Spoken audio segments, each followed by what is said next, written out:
So in episode 3, we're doing more color with Kristin. Thank you so much for being here again. We are working on the big hexagon blanket in this episode.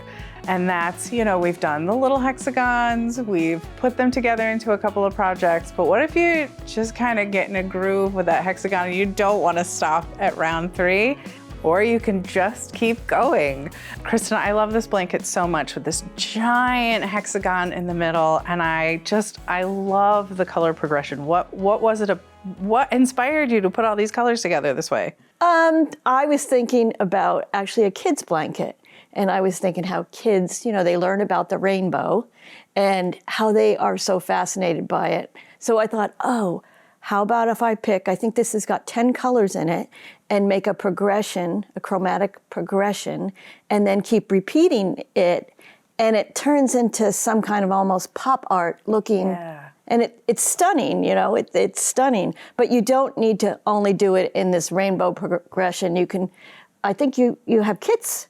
Oh yeah, we've got kits in a couple of different colorways. One of them is just 3 colors in stripes, and then we've got a bunch with multicolors that are like almost like a rainbow effect like this. Yeah, so basically you're going to do exactly the same thing that you did with the small hexagons, but these bars here, there'll be more every single round. Right. So it's just those sides that get wider and wider that make the hexagon bigger. Awesome. And then once you've got your hexagon to the size you like, and there are a couple of sizes in the pattern, so you'll want to refer to your pattern for the details on that, then you go back and you add in the corners that sort of help to square all of this out. It comes out more of a rectangle, and it's a little bit off square. But if you give this a good wet block and really stretch it out and let it dry, it comes out beautifully, absolutely beautifully. So, Kristin, why don't you show us? We've got a hexagon here through round 3. Why don't you show us how we would add round 4? Okay.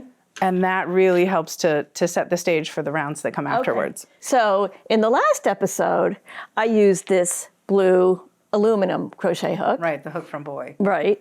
And today I'm going to use this from Clover, which has got a really nice soft hand to it. I love these. Oh yeah, it's got a much, but so if you crochet overhand, so if you hold your hook with like under your hand, that big thumb rest can be really nice on the Clover hooks. Yeah, and also the point on it is it's a little bit easier to grab the yarn on, and it doesn't split as much. So I like this. You like the one you use. Everybody's got their own thing. Yeah, you really got to find the tool that works for you. Yeah, and we're so lucky now that there's so many different choices. Yeah, I think there didn't used to be. No, there was like the one plastic hook that I had for years. Yeah.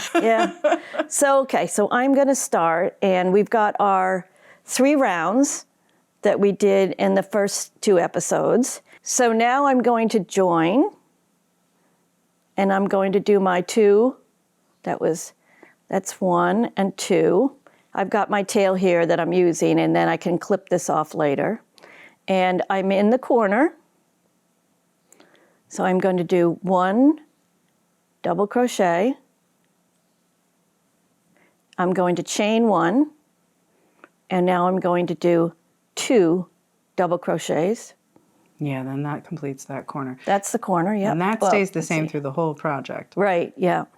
And this project is pretty cool because once you get going, you see it grow, and every side it increases by, is it 1? Yeah. No, 2. 2. 2. Yeah, 2. 2. So I've got 2 holes here. That's 1 double crochet, 2 double crochets. Now I'm going to go over here. And do that same thing and do the again. same thing. Yeah, so you're just building out the width of that side by adding an additional group of 2 double crochets wherever there's spaces between your groups from the previous round. And now you're back to that corner. And now I'm back, and it's just, it's like, once you get going, it's just totally mindless. And I just sit there, and it keeps growing and growing. And in the beginning, it doesn't take long to get around the thing. Yeah, once it gets bigger, it takes a little bit longer. Yeah. And every night when I make it, I count how many rounds I've done, and by the end, I'm down to like 1 round a night. So you have to pace yourself. Yeah. So it's really that simple. You're just gonna, it's the same basic process as the 3 rounds that we've done in the other hexagons. You're just adding more of those 2 double crochet groups on each side. So here we have one that's done through round 5. So you can see here's 1, 2, 3. This green round here is the one that Kristin's working on right now. And you can see those 2 groups of 2 double crochets in the middle. Then when you get up to round 5, there's 3 groups of those 2 double crochets between the corners. So then it just adds 1 group of 2 on each side for every round that you go out. And so you'll continue that as your pattern instructs for the size that you're making. And I think we've got, this particular one has got 10 colors that grow out. Right, yeah. But you could really do it with any color progression. You could do it all in 1 color, and it would be stunning. This would be a lovely neutral and a nice ivory color. Oh, yeah. So then once you've got your hexagon to the size that you want, you've got to add those corners. And so this is how we add those corners. You're going to start just like you would for another round. You're going to go to one of the corners. You're going to grab your yarn. You'll do your 2 chains to start. Oh, you didn't use the tail. I didn't. I work over my tail. Oh, okay. That's my default. Okay, all right. And then you're going to do a double crochet in that first double crochet below. I got to put my glasses on so I see. So this is creating a straight side coming from that side. Then we are going to go right to this next space and do 2 double crochets. And we're going to work 2 double crochets in each of those spaces until you have 1 2 double crochet group and the corner in front of you. So we go to here, and I've got one double crochet left. and the corner. In the corner, okay. Yep. So now I'm going to skip this last group, and I'm going to go to the first double crochet of that corner, Okay. and I'm going to do 2 singles, 1 in each, and then I'm going to slip stitch into the corner space. Okay. Sometimes you drop your yarn, you just grab it again. Okay. And pull it through, and that's it. Oh, look at that. That's that row. I'm going to clip my yarn and fasten off. Wow. So it made like a diagonal, a decrease, and that's how the corner gets built out. So this side is going to keep going up, and it's going to get shorter every time we do it. Let me grab the pink so it pops nice. Then when you're ready for the next row, you go back to that first chain 2 that you did. Okay, the first chain. You go into that top chain, grab your yarn, chain 2, and then I always drop my, I drop my tail. And then you're going to double crochet into that first stitch. Into the first stitch. At the top of the stitch you're going to, right? The very top of the stitch. And then this row is a little bit different because we have a space here. So we're going to do 2 double crochets into that space. Okay.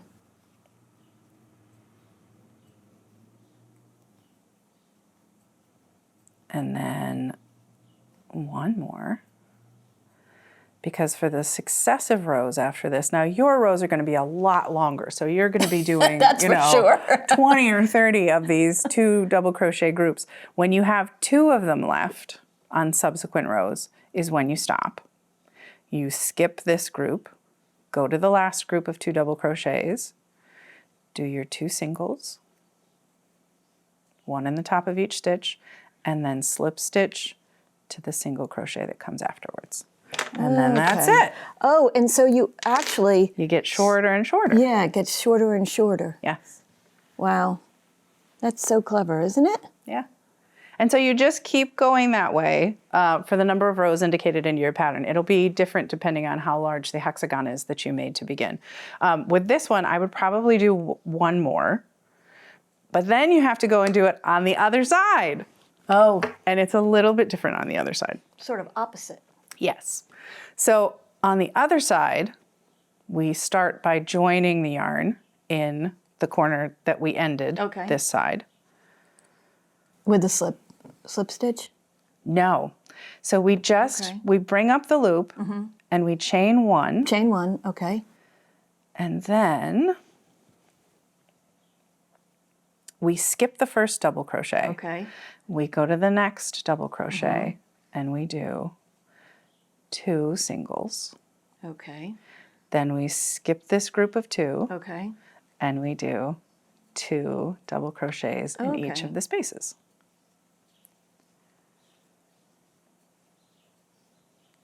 So it's building height on that end.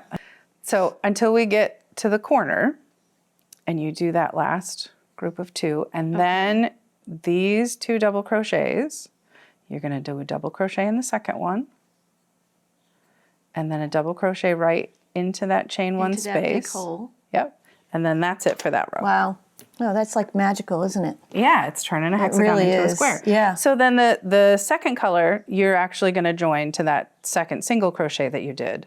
Okay. Then do 2 singles, then work your doubles into those spaces, and then at the end as well. And that's all detailed out in your pattern. And so you're going to do that in each corner, then you'll flip it over and you'll repeat that process, and you'll do those 2 corners on either side of this hexagon. And then what you'll find is that the sides of the hexagon have kind of bowed in a little bit and these corners have pushed out. But when you wet block it, it squares it right out. So Sara, why wouldn't you just work the crochet, this thing all the way across? Because each successive color is going to stop sooner and sooner and sooner. So if we bring the blanket in here. It's almost like you're adding a triangle to make it. Yeah, it's like we're adding short rows. Yeah, a shaped so you triangle. Can see, so the yellow stripe here is the last stripe of the hexagon. And then this orange stripe is shorter. Right, okay. And the pink one is shorter, and the red one is shorter, and the maroon one is shorter. So they're shorter and shorter and shorter.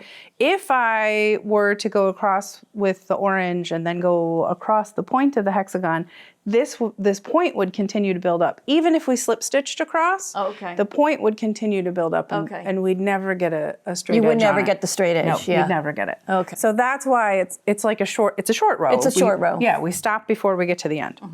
And then once you've got everything done with your corners, and you weave in all your ends. This is another project with a lot of ends. Then you can go back and add a single crochet border. So for that, I join again to the top of the second chain at the edge.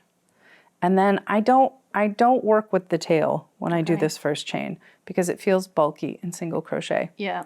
And because this is a corner, we're going to have to do 3 single crochets because you need 1 for each side and 1 to bridge the gap. Okay.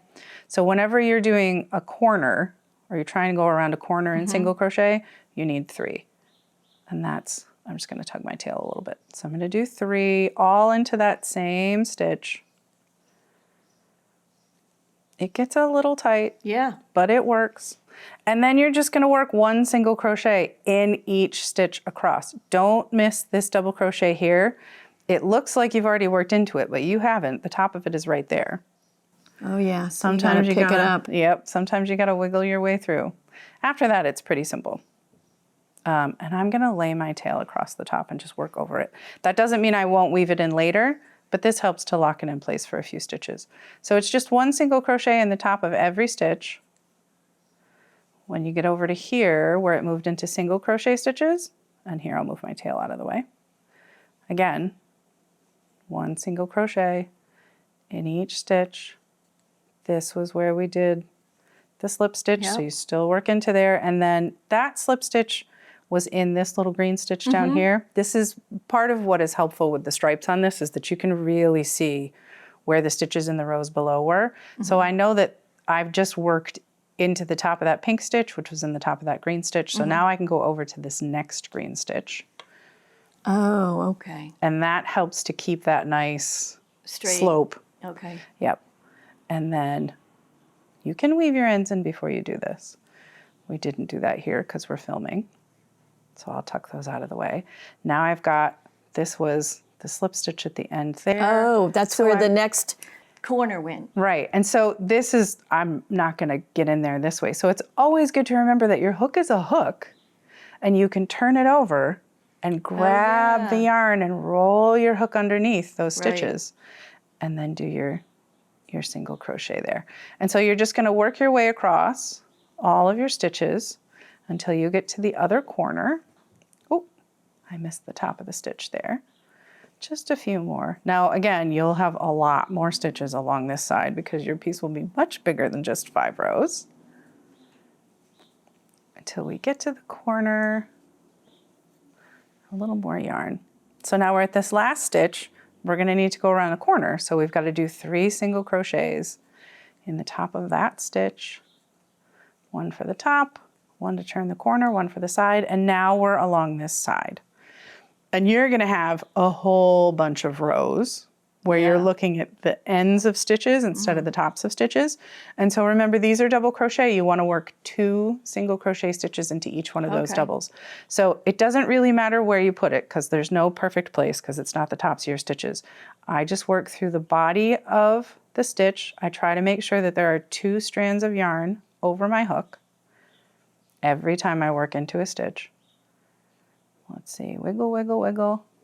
There's 2 strands over my hook.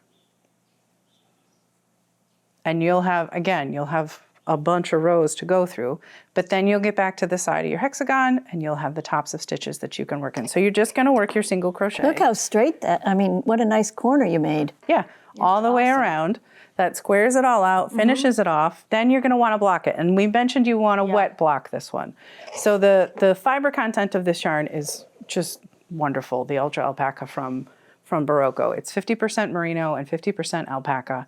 That gives it that little bit of fuzz, some nice strength, good bounce, and it means it blocks beautifully.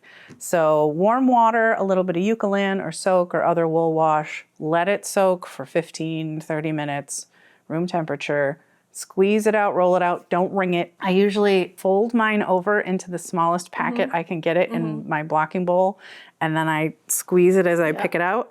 And then I lay it on a towel and I roll it all up and I step on it. Yeah, that's what I do. Yeah, it's awesome. Yeah, and then you can pin it out. And you don't have to have a fancy blocking board, although we do have great blocking boards, the puzzle piece blocking boards that you can put together. You can pick those up at One Big Happy. But you can also block this out on a bed. You just want to sort of pull it into shape, put pins in to hold it in shape while it dries, and then I just stick a fan on it and it's dry in like an hour or 2. Yeah. Yeah, that's great. Yeah. And that brings us to the end of our hexagon series. Oh, I can't believe we're done. I know, me neither. Had so much fun in the studio with you for these projects. Kristin, I just want to thank you again for being here and bringing just this wonderful sense of color to these projects. It's been so much fun working on these. If you want to see more of Kristin's work, I mean, how many books do you have now? 12, I think. 12 books. Yeah. And photographs of her amazing sheep farm with her husband Mark and daughter Julia, and just the colorful home that she lives in. You can visit KristinNicholas.com. Right, yep. You can pick up some of her gorgeous knitting patterns. Kristin's been in the industry for a long time. Since 1984. Yeah. Long time. There is a library of fantastic patterns you can look for there. And hopefully another series with us in the coming year. So we hope that you have enjoyed this hexagon project with us. We have really enjoyed having you here with us. Oh, thank you. And I hope everybody has fun making it because I'm addicted, you know? Yeah. I got to finish my 5th blanket now. That's potato chips of crochet. You can pick up a kit for any one of the projects in this series at onebighappy.com. Lots of colors to choose from. And you will have, I know that you'll have as much fun as we did. And I know my normal goodbye to everybody would be happy crocheting, but why don't I leave that to you this time, Kristin? Why don't you say goodbye to everybody for us? I hope you all have a really great time with color. Happy crocheting!